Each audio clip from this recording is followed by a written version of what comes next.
recording this preview, things have started to heat up a little bit. Lucas Paquetá is now set to go to Aston Villa, and that's really escalated over the last week. And Naya Fagerd is set to leave as well. I'm not too bothered about Agerd leaving, because apparently he's been telling transfer targets not to come to the club. It was rumoured that a player had been saying that kind of thing, and I now firmly believe, as do other fans, that it's him who's spitting that narrative. He can piss off for all I care. The Paquetá news, though. Last week he kissed the badge and looked lively and looked committed, and now he's had his head turned. With 2 days left in the transfer window, things could get tasty. And the focus, as well, is away at Nottingham Forest 2, which is the game on Sunday.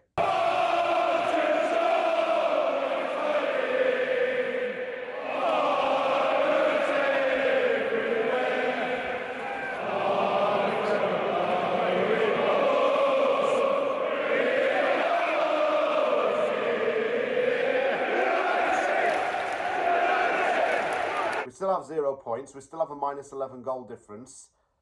But there's an opportunity for Mateusz Fernandes to get some first-team action for the first time in a claret and blue jersey. He is, I think, going to travel up for the game, and he should be available to play because he was signed before lunchtime on Friday. Magasa, however, will not feature, and we won't see him until after the international break. He wasn't signed in time. Forest away is not a nice place for West Ham to go to, really. I mean, look at them.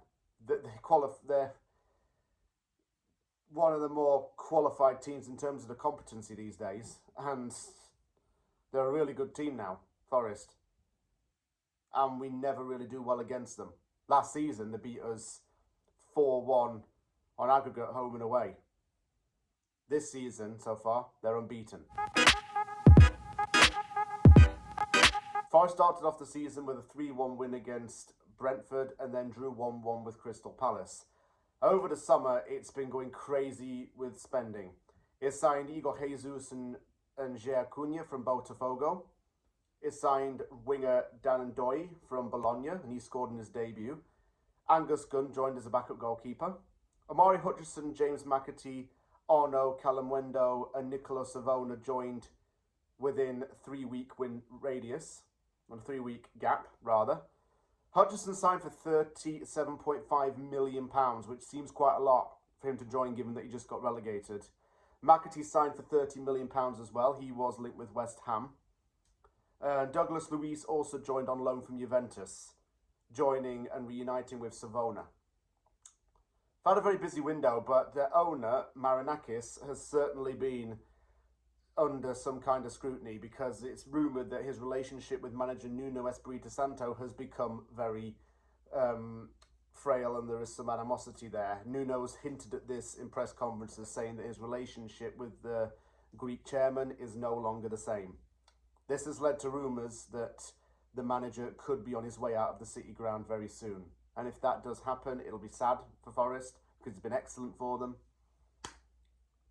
But Marinakis seems like a bit of a dodgy character, if you ask me. And there's something going on there that does not seem right. But I can't say what, though. One player that always comes to mind whenever I do a Forest preview is Chris Wood, because he always scores against West Ham. This season, however, he has an opportunity to hit the 100 Premier League goal mark.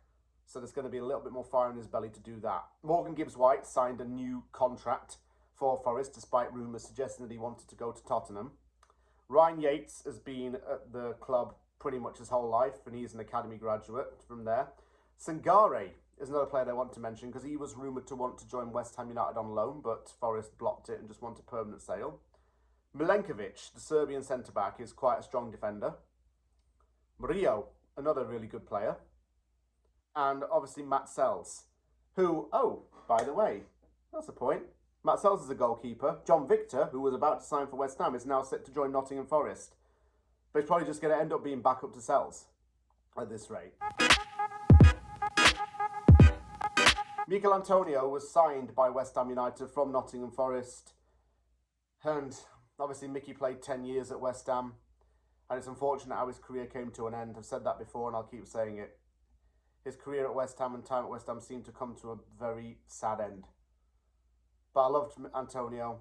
We could have done with a character like him in the dressing room the early stages of this season, and I miss him around the place. Yeah, it's a shame. I want to say a draw, a 1-1 draw, but I think Forest will beat us 3-0. They did it last season, they'll do it again. And we will get smoked out of the water. My attention is more focused on what we're doing the last 2 days of the window more than the result of this game. But I hope we can get another centre-back in, and I hope we get another midfielder in, and even a striker as well on loan. Lot to do behind the scenes and a lot to do on the pitch. It's going to be a busy one.